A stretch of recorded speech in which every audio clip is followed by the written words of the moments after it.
Hello friend, আজকে অনেক দিন পর আপনাদের সাথে কিছুটা সময় কাটানোর জন্য আবার চলে এলাম একটা নতুন ব্লগ নিয়ে। আজকের এই ব্লগটা হলো বর্তমান ট্রেন্ডিং যে টপিক, অর্থাৎ রাম মন্দির ও রামলালা, এর উপর নির্ভর করে আজকের এই ব্লগ। তো সবাইকে রিকোয়েস্ট করব, এই ব্লগটা একটু দীর্ঘ হবে, পুরোটা শুনবেন। আমি আমার মতো করে প্রেজেন্টেশন করার চেষ্টা করেছি। ঐতিহাসিক ঘটনাবলী এবং সাম্প্রতিক কিছু ঘটনার উপর নির্ভর করেই আজকের এই ব্লগ। তো চলুন শুরু করা যাক আজকের ব্লগ, রাম মন্দির ও রামলালা। বিষয়বস্তু দুটো হওয়ার জন্যে ব্লগটা একটু দীর্ঘ হলো, তো আপনাদের অনুরোধ করব ব্লগটা পুরোটা শুনবেন। অনেক কিছু তথ্য আমার সাধ্যমতো আমি দেওয়ার চেষ্টা করেছি। তো এই ব্লগটাকে প্রথমে দুটো ভাগে ভাগ করে নিচ্ছি। প্রথম ভাগে আমরা আলোচনা করব রামলালা সম্পর্কে এবং তারপর আমরা আলোচনা করব রাম মন্দির সম্পর্কে। তো চলুন দেরি না করে শুরু করা যাক আজকের এই ব্লগটি। হ্যাঁ, সবাইকে অনুরোধ রইল, যারা এই ব্লগে নতুন তারা লাইক, সাবস্ক্রাইব এবং বেল আইকনটি প্রেস করতে ভুলবেন না। প্রথমেই আপনাদের বলি, রামলালা আমি কেন বললাম। রামলালা হলো রামের শিশু রূপ। ছোটবেলা থেকেই মা, ঠাকুমা, বাড়ির গুরুজনদের কাছ থেকেই আমরা রামের অনেক গল্প শুনেই বড় হয়েছি। এরপর রাম সম্পর্কে আমরা কিছু তথ্য জেনে নিই। রাম হলেন বিষ্ণুর অবতার, মানব রূপে জন্মগ্রহণ করেছিলেন আমাদের এই ধরাধামে। হিন্দু দেবতা হিসাবে ব্যাপকভাবে পূজিত হন। প্রাচীন ভারতীয় মহাকাব্য রামায়ণ অনুযায়ী রাম অযোধ্যায় জন্মগ্রহণ করেন। রামায়ণ প্রথম রচনা করেছিলেন বাল্মীকি এবং প্রথম এটি সংস্কৃত ভাষায় রচিত হয়। এরপর রাম যে অযোধ্যায় জন্মগ্রহণ করেছিলেন তার বিভিন্ন জায়গায় বিভিন্ন প্রমাণ পাওয়া যায়। তো এই প্রমাণগুলোকে আমরা তিনটে ভাগে যদি ভাগ করি, তাহলে পৌরাণিক, ঐতিহাসিক এবং বৈজ্ঞানিক, এই তিনটে ভাগে আমরা বিভক্ত করতে পারি। রামের জন্ম যে অযোধ্যাতেই হয়েছিল তার পৌরাণিক প্রমাণের মধ্যে আছে বিষ্ণু পুরাণ, অথর্ববেদ, জৈন ধর্ম এবং বৌদ্ধ ধর্মের বিভিন্ন গ্রন্থে তার উল্লেখ আমরা পাই। এরপর ঐতিহাসিক যদি আমরা প্রমাণ নিয়ে আলোচনা করি, তাহলে গুপ্তযুগে কালিদাসের লেখা রঘুবংশমে রামচন্দ্রের অযোধ্যায় জন্মের কথা উল্লেখ পাওয়া যায়। আকবরের নবরত্ন আবুল ফজলের কথাতেও রাম যে অযোধ্যায় জন্মগ্রহণ করেছিলেন এ বিষয়ে উল্লেখ পাওয়া যায়। তৃতীয়টি হলো বৈজ্ঞানিক। রামের জন্ম যে অযোধ্যাতেই হয়েছিল তার বৈজ্ঞানিক প্রমাণটি হলো বর্তমান সায়েন্টিফিক রিসার্চ অন বেদাস ইনস্টিটিউশনের মতে প্ল্যানেটোরিয়াম সফটওয়্যারের সাহায্যে এটা নির্ণয় করা হয়েছে যে রাম মোটামুটি 10th জানুয়ারি 5114 BC অযোধ্যাতে জন্মগ্রহণ করেছিলেন এবং সময়কাল হলো দুপুর 12টা থেকে 1টার মধ্যে, চৈত্র মাসের শুক্ল পঞ্চমীতে ত্রেতা যুগে রাম জন্মগ্রহণ করেন। মানে আমরা যদি এটা হিসাব করি তাহলে আজ থেকে প্রায় 7133 বছর আগে রামের জন্ম হয়েছিল। রামচন্দ্র সূর্য বংশে জন্মগ্রহণ করেন। সূর্য বংশের একজন বিখ্যাত রাজা হলেন রঘু, যার নাম অনুসারে রামের বংশ রঘুবংশ নামেও পরিচিত। রাজা দশরথ ও মহারানী কৌশল্যার একমাত্র সন্তান হলেন পুরুষোত্তম শ্রী রামচন্দ্র। রামচন্দ্র ও সীতামাতার দুই সন্তান হলেন লব ও কুশ। রাজা বৃহৎবল মহাভারতকালীন রাজা, যিনি অভিমন্যুর হাতে কুরুক্ষেত্র যুদ্ধে নিহত হয়েছিলেন। রাজা বৃহৎবল ও রামচন্দ্রের মাঝখানে রঘুবংশের 27 জন রাজা রাজত্ব করেছিলেন। সুতরাং এখানে আমরা রামায়ণ এবং মহাভারতের মধ্যে একটা সম্পর্ক লক্ষ্য করলাম। জৈন ধর্মাবলম্বীদের সর্বোচ্চ ধর্মীয় গুরুদের বলা হয় তীর্থঙ্কর। তো এই তীর্থঙ্করের মোট সংখ্যা ছিল 24 জন। এর মধ্যে 22 জনেই ছিলেন শ্রী রামচন্দ্রের বংশ, অর্থাৎ ইক্ষ্বাকু বংশীয়। বৌদ্ধ ধর্মের প্রতিষ্ঠাতা গৌতম বুদ্ধ একজন রঘুবংশী, অর্থাৎ রামচন্দ্রের বংশধর ছিলেন। তো রামচন্দ্রের অন্যান্য ভাইরা হলেন লক্ষণ, ভরত এবং শত্রুঘ্ন। তো রামচন্দ্র যখন জন্মগ্রহণ করেছিলেন তখন এই অযোধ্যা নগরীতে প্রচুর ধুমধাম করে এই উৎসব পালন করা হয়েছিল, কারণ অনেক তপস্যার পর রাজা দশরথের পুত্রলাভ হয়েছিল। আমরা ভগবান পুরুষোত্তম শ্রী রামচন্দ্রের জনমকুণ্ডলী যদি দেখি, তাহলে রবি মেষ রাশিতে, যা সম্মান ও খ্যাতির প্রতীক; শনি তুলা রাশিতে, যা ধর্মের জন্য সবকিছু ত্যাগ করতে পারেন; মঙ্গল মকর রাশিতে, শৌর্যের প্রতীক; বৃহস্পতি চন্দ্র কর্কট রাশিতে এবং শুক্র ছিল মীন রাশিতে। এরপর মন্থরার কুমন্ত্রণায় মাতা কৈকেয়ীর ইচ্ছা অনুসারে রামচন্দ্রের 14 বছর বনবাস হয়, এটা আমরা সকলেই জানি। তো এই 14 বছর বনবাসে রামচন্দ্র, মাতা সীতা এবং লক্ষ্মণ একসাথেই গিয়েছিলেন। 14 বছর বনবাসের সময় রামচন্দ্রের জীবনে অনেক কিছু ঘটনাই ঘটে, যেটা রামায়ণে পুঙ্খানুপুঙ্খভাবে বলা আছে, তাই এটা এই ব্লগের বিষয়বস্তু না হওয়ার জন্য আর আলোচনা করছি না। এই সময়কালটা রামচন্দ্রের ভ্রাতা ভরত রামচন্দ্রের পাদুকালয় রেখে সিংহাসনে সুন্দরভাবে দেশ পরিচালনা করেন এবং রামচন্দ্র ফিরে এলে আবার তাকে রাজা হিসাবে নির্বাচিত করা হয়। এরপর আমরা ভগবান পুরুষোত্তম শ্রী রামচন্দ্রের বৈকুণ্ঠ লোক সম্পর্কে আলোচনা করব। জন্মিলে মরিতে হবে অমরকে কথা কবে, এই উক্তিটি কিন্তু পুরুষোত্তম রামচন্দ্রের ক্ষেত্রেও সত্য ছিল। হিন্দু বিশ্বাস অনুসারে ভগবান রামচন্দ্র ছিলেন ভগবান বিষ্ণুর সপ্তম মানব অবতার। আমরা এটা আগেই বলেছি। ভগবান রাম সরযূ নদীতে জল সমাধি দিয়ে, অর্থাৎ জলে নিজেকে নিমজ্জিত করে বৈকুণ্ঠ ধামে গিয়েছিলেন। বিশ্বাস করা হয় মা সীতা যখন পাতালে প্রবেশ করেছিলেন এবং নিজেকে রামের কাছ থেকে দূরে সরিয়ে নিয়ে গিয়েছিলেন, তারপর ঋষির ছদ্মবেশে সীতা রামের সাথে দেখা করতে এসেছিলেন। তখন তিনি তার ভাই লক্ষ্মণকে আদেশ দিয়েছিলেন যে কাউকেই দরজায় প্রবেশ করতে না দেওয়া হয়, অর্থাৎ যদি কেউ এই কথা অমান্য করে তাহলে তার শাস্তি হবে, এবং সেই শাস্তি ছিল মৃত্যুদণ্ড। কিছুক্ষণ পর ঋষি দুর্বাসা মুনি সেখানে এসে ভগবান রামের সঙ্গে দেখা করতে বললেন। ভগবান লক্ষ্মণ জানতেন যে দুর্বাসা মুনিকে তিনি যদি একবার না বলেন বা রামের সাথে দেখা করার অনুমতি না দেন, তাহলে তিনি খুব শীঘ্রই ক্রুদ্ধ হবেন এবং দুর্বাসা মুনির অভিশাপে তাকে পড়তেই হবে।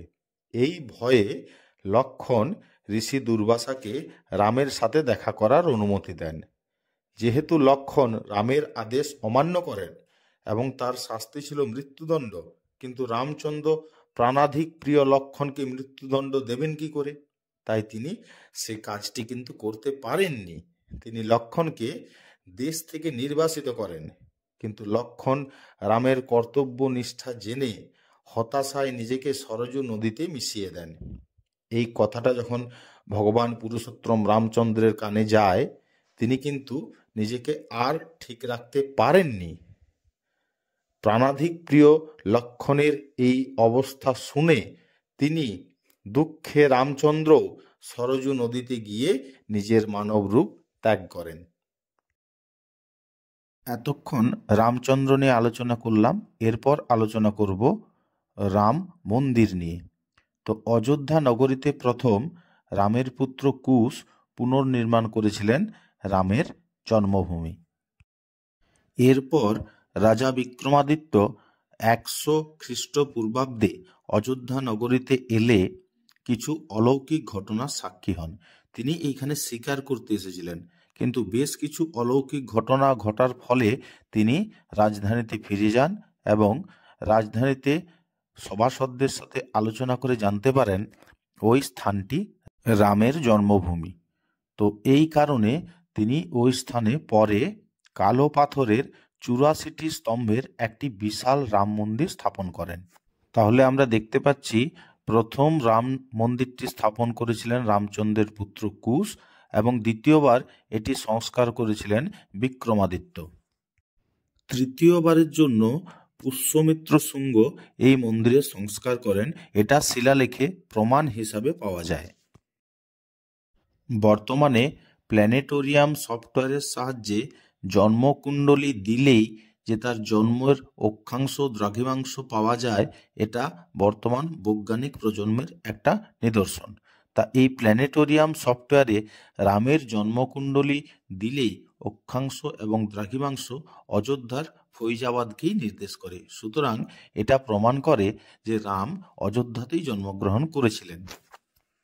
এরপর অনেক বৈদেশিক শক্তি ভারতে আক্রমণ করলেও রাম মন্দিরটি টিকে ছিল এবং লোদি বংশের শেষ সম্রাট ইব্রাহিম লোদিকে পরাজিত করে পানিপথের প্রথম যুদ্ধে 1526 খ্রিস্টাব্দে বাবর ভারতবর্ষে মোগল সাম্রাজ্যের প্রতিষ্ঠা করেন।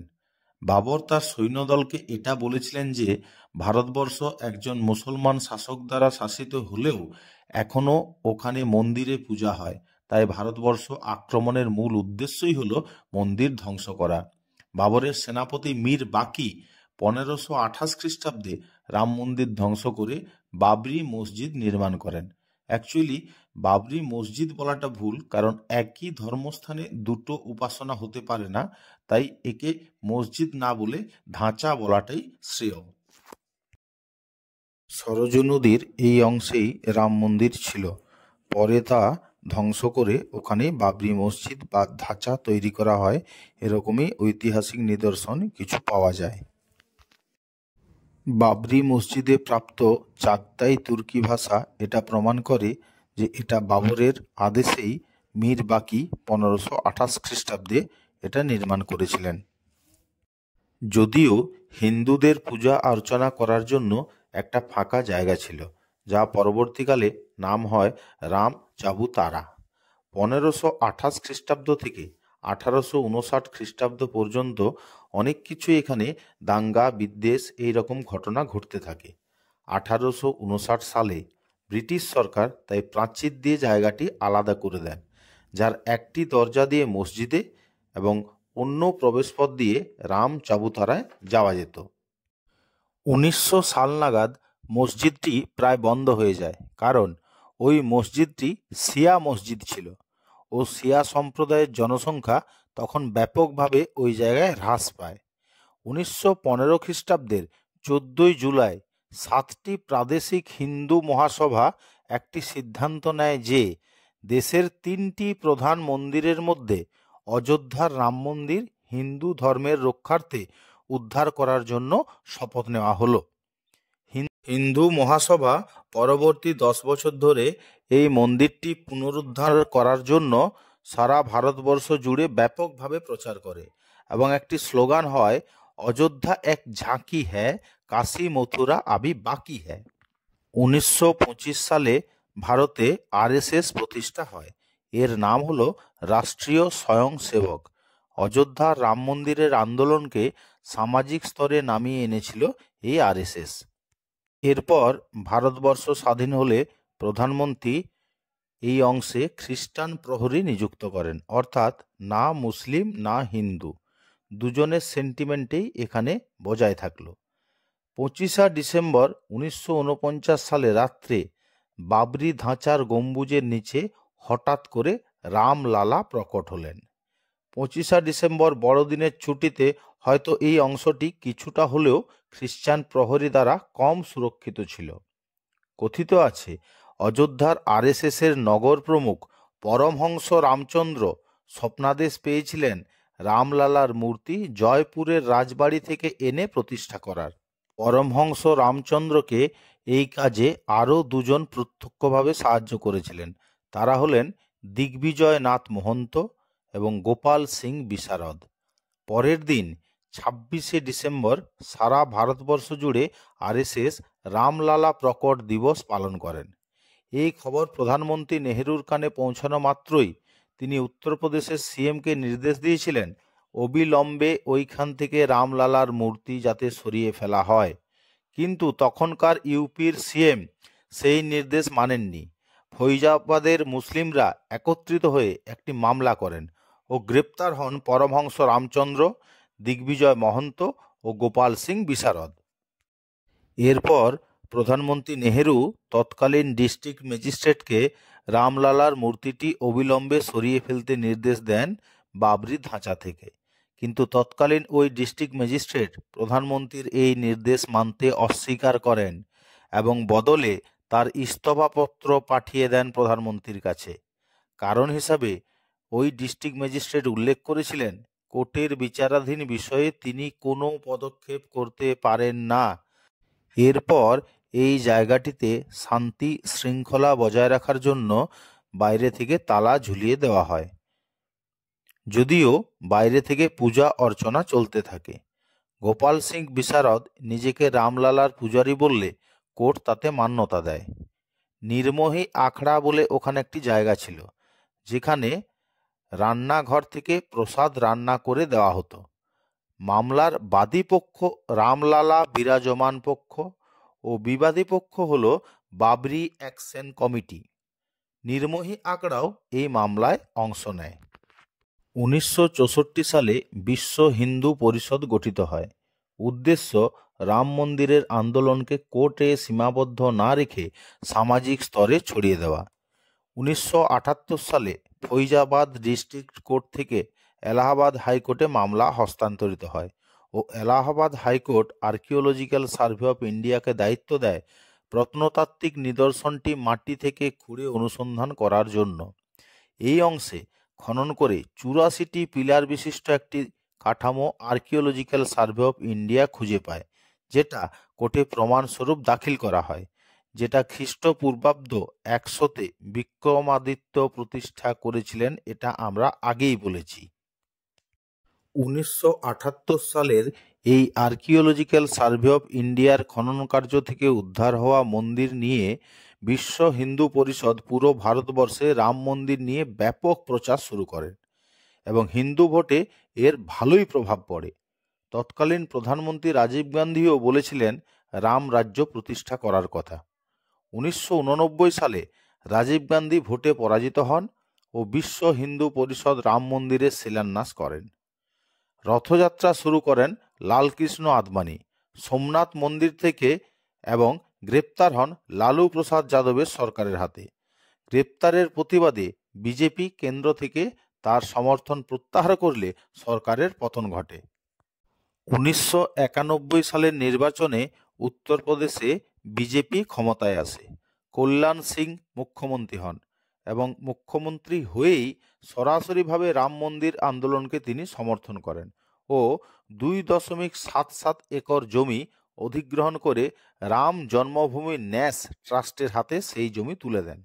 1992 সালে কর সেবকরা সরাসরিভাবে রাম মন্দির আন্দোলনে যুক্ত হয়। কর সেবক মানে হলো কর সেবা। অনেক সংখ্যক কর সেবক বিনা বাধায় রাম মন্দিরের লাগোয়া অংশে জড়ো হতে থাকলে কেন্দ্রের কংগ্রেস সরকার ওই অংশে সিআরপিএফ পাঠায়। এই সিআরপিএফ মোতায়েনের বিরুদ্ধে তৎকালীন বিজেপির মুখ্যমন্ত্রী কল্যাণ সিং কোর্টে যান এবং রাজ্যের আইন শৃঙ্খলা রক্ষায় কেন্দ্রের ভূমিকা নেই এই মর্মে লড়াই করে তিনি কোর্টে জয়যুক্ত হন। ফলে সিআরপিএফ নিষ্ক্রিয় হয়। সিআরপিএফ নিষ্ক্রিয় হলেই 1992 সালের 6ই ডিসেম্বর প্রায় 2 লক্ষ কর সেবক বাবরি ধাঁচা বা মসজিদকে ধ্বংস করে দেয়। ফলে দাঙ্গার পরিবেশ সৃষ্টি হয়। তখন প্রধানমন্ত্রী পিভি নরসিমহা রাও জাস্টিস লিবারহাম কমিটি গঠন করেন এই ঘটনার পূর্ণাঙ্গ তদন্ত করার জন্য। 2002 সালে বিশ্ব হিন্দু পরিষদ পুনরায় রাম মন্দির তৈরির কথা ঘোষণা করে। 2002 সালে গুজরাটের গোধরায় 58 জন কর সেবককে জীবন্ত পুড়িয়ে মারা হয়েছিল একটা ট্রেনের মধ্যে। 2003 সালে আদালত আর্কিওলজিক্যাল সার্ভে অফ ইন্ডিয়াকে ফাইনাল রিপোর্ট জমা দিতে বলে। সেই রিপোর্টেও আবার 84টা পিলারযুক্ত কাঠামোর নিদর্শন প্রতিষ্ঠা পায়। 2004 সালে আডবাণীকে ক্লিনচিট দেয় উত্তরপ্রদেশ আদালত। 2007 সালে অযোধ্যার মামলার রিভিউ পিটিশন গ্রাহ্য হয়নি কোর্টে। 2010 সালে 30শে সেপ্টেম্বর এলাহাবাদ হাইকোর্ট অযোধ্যার জমিকে হিন্দু মহাসভা, সুন্নি ওয়াকফ বোর্ড ও নির্মোহী আখড়ার মধ্যে সমানভাবে ভাগ করে নেওয়ার নির্দেশ দেয়। 2010 সালের ডিসেম্বর মাসে অখিল ভারতীয় হিন্দু মহাসভা ও সুন্নি ওয়াকফ বোর্ড এই রায়ের বিরোধিতা করে সুপ্রিম কোর্টে যায়, কারণ দুপক্ষের স্বার্থই এতে বিঘ্ন হয়। প্রত্যেকে বলে এতে তাদের অধিকারই একমাত্র বর্তমান আছে। তো 2019 সালের আগস্ট মাসে সুপ্রিম কোর্ট 5 জন বিচারপতির প্রধান বিচারপতি রঞ্জন গগৈর নেতৃত্বে বিচার প্রক্রিয়া শুরু করেন। এই 5 জন বিচারপতি ছিলেন justice Ranjan Gogoi, justice A Bobde, justice DY Chandrachud, justice Ashok Bhushan ও জাস্টিস আব্দুল নাজির। 2019 সালের 9ই ডিসেম্বর সুপ্রিম কোর্ট ফাইনাল রায় দেয় যে অযোধ্যার জমিতে রামের জন্মভূমির জমি বর্তমান আছে, অর্থাৎ প্রায় 2.5 একর জমি একটি ট্রাস্টের হাতে তুলে দিতে হবে এবং ট্রাস্টের হাতেই থাকবে মন্দির নির্মাণের ভার। অপরপক্ষে সুন্নি ওয়াকফ বোর্ডকে দেওয়া হবে 5 একর জায়গা। এইভাবেই নিষ্পত্তি হলো অবশেষে এতদিন ধরে চলে আসা অযোধ্যায় রাম মন্দির মামলার। এরপর জেনে নেব বর্তমান রাম মন্দির সম্পর্কে কয়েকটি বিষয়। বর্তমান রাম মন্দিরের নকশাটি তৈরি করেন চন্দ্রকান্ত সোমপুরা। রাম মন্দিরটি নাগারা স্টাইলে তৈরি। 71 একর জায়গার উপরে প্রায় 1800 কোটি টাকা খরচ করে তৈরি করা হয়েছে এবং এটি তৈরি এবং আর্কিটেকচারের দায়িত্ব পেয়েছে লারসেন অ্যান্ড টার্বো কোম্পানি। মন্দিরটি লোহা ও স্টিল ছাড়াই তৈরি হয়েছে। মন্দিরটি গ্রানাইট, বালিপাথর ও মার্বেল দিয়ে তৈরি। শালগ্রাম শিলাতে রামলালার মূর্তিটি তৈরি করা হয়েছে। অরুণ যোগীরাজ রামলালার মূর্তিটি তৈরি করেন। তো এইভাবে 2024 সালের 22শে জানুয়ারি প্রায় 500 বছর ধরে চলে আসা রাম মন্দিরের লড়াইয়ের শেষে রামলালার প্রাণ প্রতিষ্ঠা হলো রাম মন্দিরে। পুরুলিয়া জেলার বিখ্যাত ছৌ নৃত্য পেছনে বা ব্যাকগ্রাউন্ডে দেখতে দেখতে আমরা গল্পের ছলে রামলালা এবং রাম মন্দির সম্পর্কে কিছুটা জ্ঞান আরোহণ করলাম। অনেকক্ষণ আজকের এই লম্বা ব্লগটা আপনাদের সাথে শেয়ার করলাম। জানি না আপনাদের কেমন লাগলো। আশীর্বাদ করবেন যেন ভালো কিছু করতে পারি। আপনারা সকলেই সুস্থ থাকবেন, ভালো থাকবেন এবং ব্লগের শেষে একটা বলি, অনিচ্ছাকৃত যদি কিছু ভুল বলে থাকি বা উপস্থাপনা করার সময় যদি কিছু ভুল হয়ে থাকে তাহলে মার্জনা করবেন। আমার উপস্থাপনা আপনাদের কেমন লাগলো কমেন্টে অবশ্যই জানাবেন এবং আজকের এই ব্লগটি এখানেই শেষ করছি।